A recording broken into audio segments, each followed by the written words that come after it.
Olá pessoal, estamos aí de volta, mais uma live.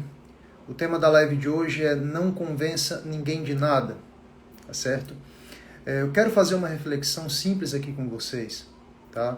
O verdadeiro propósito de um diálogo é que a verdade seja alcançada, é que tanto eu quanto o meu interlocutor limpemos os nossos olhos para vermos a verdade. Só que na grande maioria das vezes, um diálogo ele ocorre muito mais como uma disputa. E isso nubla a nossa vista. Louis Lavelle fala uma coisa muito interessante. Ele diz o seguinte: a derrota do inimigo num diálogo, se é a derrota da verdade, é também a nossa derrota. Então, uma dica simples que eu dou para vocês, por exemplo, quando vocês estiverem travando um diálogo aí com um interlocutor imaginário, vamos supor que um autor de um livro, leia sempre concordando com esse autor. Muitas vezes as pessoas leem já discordando, leem caçando um erro no adversário. Só que você pode pegar, inclusive, um autor que você não gosta nem um pouco e aprender muito com ele. Vamos supor que você não gosta do Marx. Você vai ler o Marx, mas você pode aprender alguma coisa com ele. Então, existe uma necessidade de retirarmos da nossa vista, retirarmos do objetivo da leitura, essa necessidade de sempre ter razão, como se ter razão fosse mais importante do que o próprio conhecimento. Tá? Isso é fundamental. O Tomás de Aquino ele diz uma coisa muito interessante. Ele fala que toda verdade dita por quem quer que seja, ela é dita pelo Espírito Santo. Então, não tem como você fugir dessa verdade. Se a verdade ela está se apresentando diante de você, você vai ter que honrá-la. Ah, mas foi uma pessoa que eu não gosto que falou essa verdade. Não interessa.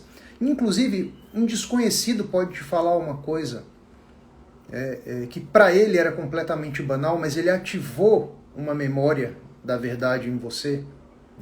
Quantas vezes isso não acontece? Sei lá, o entregador de pizza falou uma coisa e disparou uma intuição em você. Ora, se isso pode acontecer com o entregador de pizza, se isso pode acontecer com o balconista, se isso pode acontecer com o Uber, que falou alguma coisa para você e despertou um conhecimento em você, por que não pode acontecer com um filósofo que você discorda, que você está lendo? Então, seja um caçador de tesouro, vá atrás da verdade. Recentemente eu escrevi um conto na minha página pessoal, falando de dois intelectuais que estavam discutindo. E aí, num determinado momento, eles travaram numa discussão e começaram: você está errado. Aí o outro: não, é você que está. Aí ficou aquele empurra-empurra: não, é você que está errado. Você não está vendo quanto você está errado? Aí chegou um terceiro e falou assim: vem cá, vocês estão conversando sobre o quê? Aí os dois já nem lembravam mais do que tinha dado início àquele diálogo. Então, perceba o quanto isso ocorre. As pessoas elas estão tão acostumadas a debater para ter razão que muitas vezes elas nem sabem mais do que elas estão falando. Então é fundamental a gente perceber que a presença também ensina. Se você está falando sobre a verdade, tem uma postura interna de quem está buscando a verdade. Se você está falando sobre a necessidade de termos paz, tem uma postura interna de quem realmente é um buscador dessa paz. Até porque se você se esforça demais para convencer alguém, isso é um sinal da sua fraqueza. É um sinal de que você é tão fraco que precisa de fazer 1000 malabarismos ali para convencer o adversário da sua ideia. Sendo que muitas vezes a simples presença ensina. A simples presença ensina. Isso é fundamental a gente perceber. Tá? O que adianta você, numa discussão, numa determinada discussão, tá, manifestar uma atitude, tanto interna quanto externa, que vai em completo desacordo com o objeto da sua fala? Tá? Então perceba isso. E fique atento quando você perceber que você está debatendo apenas para ter razão. Uma das técnicas que eu costumo sugerir para as pessoas quando estão num diálogo. E veja, quando eu falo de um diálogo aqui, eu não estou falando apenas de um diálogo intelectual, apenas de um debate. Eu estou falando desse diálogo que você tem no cotidiano, com a sua mãe, com seu pai, com seu marido, com a sua esposa, com seu filho.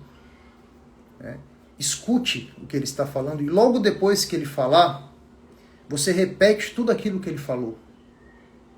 Fala assim, vem cá, você está dizendo isso, isso, isso. Repete como quem faz uma espécie de checklist do que realmente a pessoa disse. Porque geralmente quando as pessoas falam alguma coisa, a gente já está pronto para rebater. Não tá bom, mais isso aqui, isso aqui, isso aqui. Agora, ao invés de você já rebater de pronto, tá ali só esperando a pessoa falar, né? Tá ali como numa tocaia ali, né? Esperando a pessoa, alguma falha, ou então alguma pausa da pessoa para você começar a falar. Não, simplesmente faça esse checklist, confirme que realmente a pessoa disse tudo aquilo que ela quis dizer, tá? E aí depois você vai estar dialogando com o que a pessoa disse, não com o que você entendeu daquilo que a pessoa disse. E não com as suas miragens daquilo que a pessoa disse. Né? Então, é fundamental isso. É fundamental isso num debate público, né? E numa conversa cotidiana com qualquer pessoa. Tá? Então, enriqueça, tá, a sua imaginação nesse sentido. Tá? Fique atento ao que realmente o outro está comunicando a você. E aquilo que você está comunicando também ao outro. Porque a gente não comunica apenas com palavras. Não é isso? Então é isso aí, pessoal. Nossa live expressa de hoje está encerrada.